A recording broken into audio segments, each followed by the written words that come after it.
How's it going, guys? It's Mr. Lo4f, and today I'm going to go and do a mission called Rockslide. Nothing too crazy.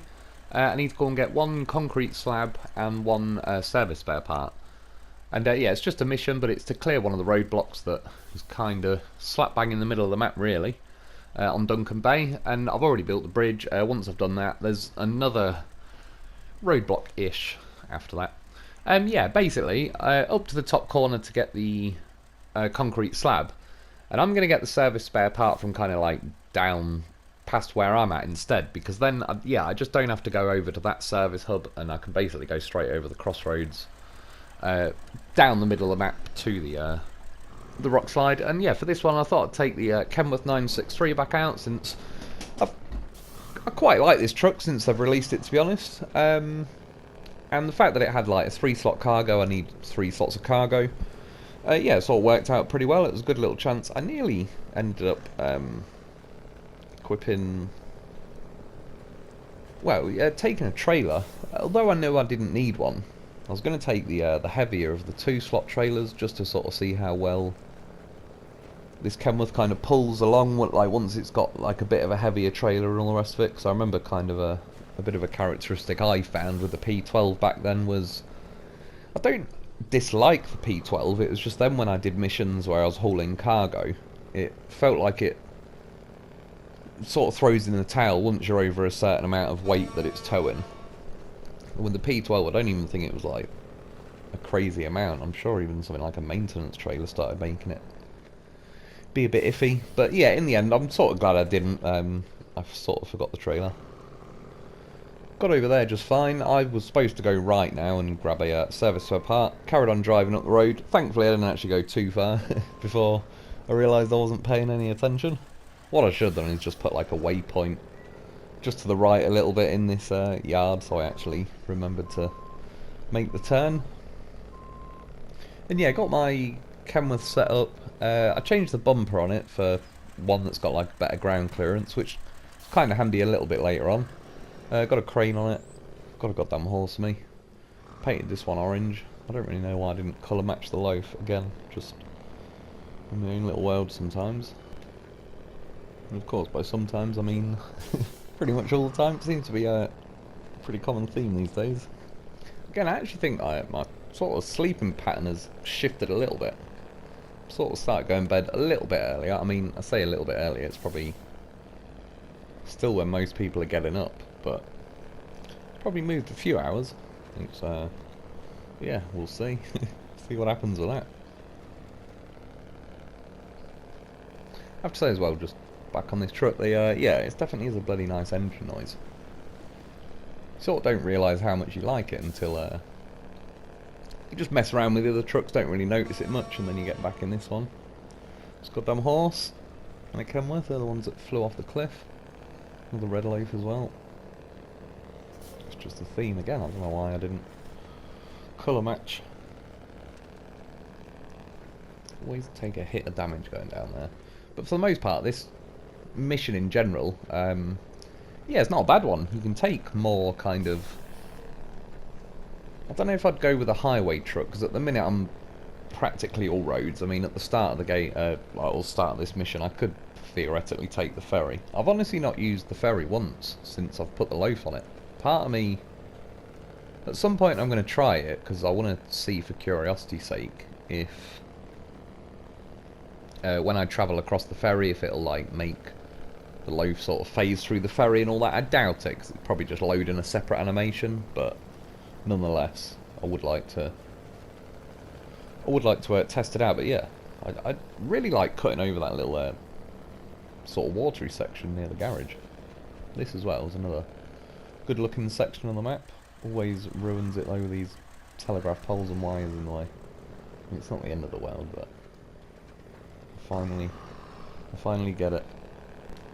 That's what she said. These polar bears were right all along though. They must enjoy a good view as well. I mean, going at places like this, I went into high gear and then back to auto. It might be a little bit further on actually. There was once or twice where it kind of ran out of steam, this truck. And again, I still like it. I think I just, in my mind, I have a low enough bar set for this truck that it kind of exceeds that, and then, yeah, I kind of like it overall. But I would sort of say it's a similar theme with inline, kind of what the P12 was like and stuff as well, where a bit too much. It might be up here. I think, yeah, I've gone in high gear now, and it's ticking along alright. I also, by the way, put the muds on, which I do believe they are 2 inches smaller. I think the original tyres are 71s. I think these are 69, which at least it picked a funny number, but I don't, yeah, I've said before, I don't want to lose 2 inches. And apparently there was some kind of clipping issue. I don't know what the crack is with that. I actually just like the look of the original tyres that came on this vehicle. If they didn't look as nice, then I probably wouldn't care as much. But that being said, out of all the mud kind of pattern ones, these do look pretty nice, so I thought I'd give them a blast. I suppose, to be honest, I mean, a few people have been saying tyres on to give these a go. I'd certainly, I can't say they're bad, to be fair. I'll be honest, I kind of forgot to specifically sort of pay attention to how different it feels over the originals. And yeah, I think climbing up there, it just ran out of a bit of steam at the end. It seemed a bit odd as well, because it was kind of, it made it about 9/10 up the hill. And then at the last minute, yeah, it wasn't even really like in auto or high or anything by then. Flew down the other side in auto though, it's not too bad.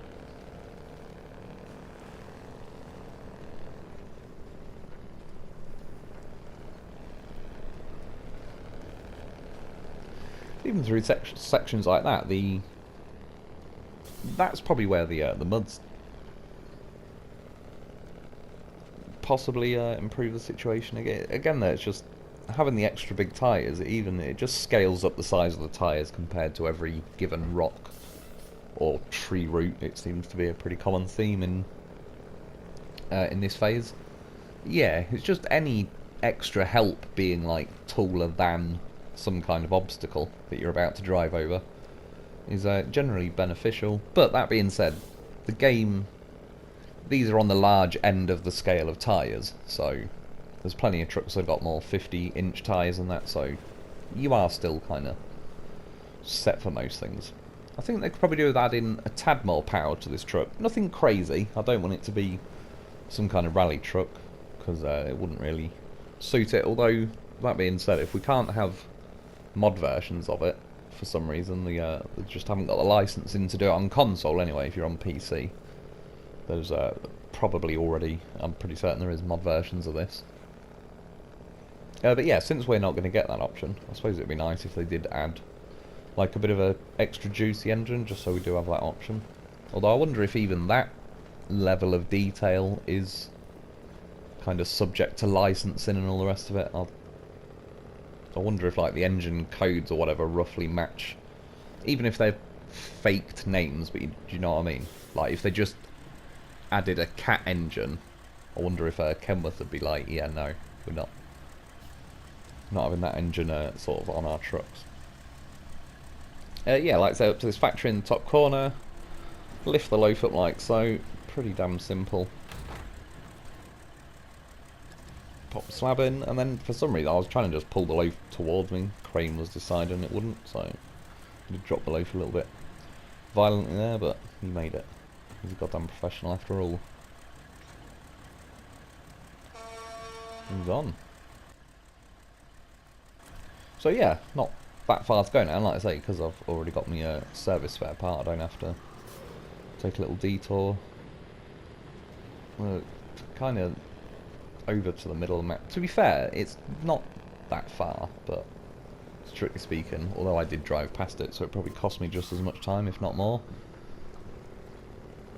Yeah, where I got the other one from is basically past where I'm going. This section of mud here, I don't even kind of hold it against any given truck. I've been through here in quite a few, and there's a few odd things I've noticed with the terrain in this phase. It seems well, you normally get like super mud and death mud that kind of slows you down at a pretty given rate. Certainly better trucks go through a little bit quicker, but you can just tell it's like set to a certain level, and then obviously depending on like how good or bad the truck is, it'll probably sit either side of that. But it feels sort of pretty linear really in you can kind of already pre-predict how fast or slow it's going to make you go. In this phase, there's bits of super mud and death mud and all sorts, and overall I think the map's like well balanced and everything. If anything, like, and I don't mind this, but it's on the easier side compared to some maps, which I prefer, because then you can just mix and match more trucks and setups that you're not going to get absolutely trolled every 2 minutes. But yeah, I've sort of noticed, I know there's tree roots in this phase, and I've been catching on some of them. But there's a few times I've got caught, and I think there's probably a bit of footage later on that's potentially an example. Yeah, just kind of getting hooked in the terrain, but that patch of mud back there definitely feels like at least death mud. But I don't know if there's like dead trees, tree roots or something going under there. I seem to get stuck in just about everything. This thing, to its credit, actually very slowly, but I didn't even fire out a winch from it, so that's probably actually the best run I've done over there. But I've been through there with like dolphins, Steve, I think, Zik 605R, all sorts of trucks, and they're just unusually like an unusual amount of struggling going on through that section.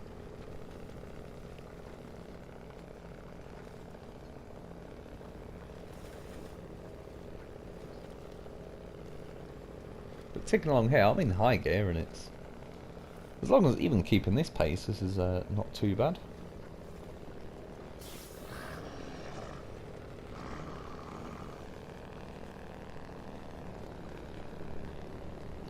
It's fairly well planted as well, because, I mean, the Lo4f is a goddamn professional. He only adds weight when he needs to, but still, having like the crane on definitely lifts the centre of gravity on practically every truck.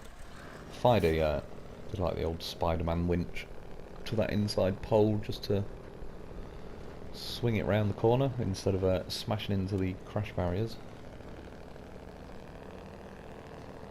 Never really thought before, but they really do like those crash barriers in these games. Like, how many crash barriers would you really see in a middle of nowhere place like this? Obviously someone's like mates with the local mayor or something. Got some right good contracts in there. Yeah, basically that bit of footage there where I stopped, I've just gone straight over the crossroad. If I went right, that's where I'd head to get the service spare part, which I've obviously already got that, but I was looking at my fuel that's fairly low, and there's a fuel station kind of over to the right. I didn't bother going in the end. I kind of acknowledged that it exists. I'm aware I could go there if I wanted, but just based on, I suppose it's one of the things I like to do on this game, if I can, and not that I'm against factoring a petrol station into like my mission and my route, but if I think I can make it on the fuel I've got and all the rest of it, and clearly I'm going to be fine with that, and I've got the Lo4f, then yeah, I didn't kind of go and do the fuel station. But strictly speaking, it probably would have been, I don't know, good practice too, because then, unless you're just going to recover this to the garage, if you recover all your trucks back at the end of missions, then, which I used to, I don't really know why I stopped doing it, to be honest, but I quite like, if I go and visit like an old map, I can kind of have 20 flashback memories of what was going on based on like, oh yeah, I remember why I abandoned that truck there, and I remember doing that mission, and so on. It's a good little memory refresher. Again, another good view. I think this map probably might have got the top spot for the best looking map.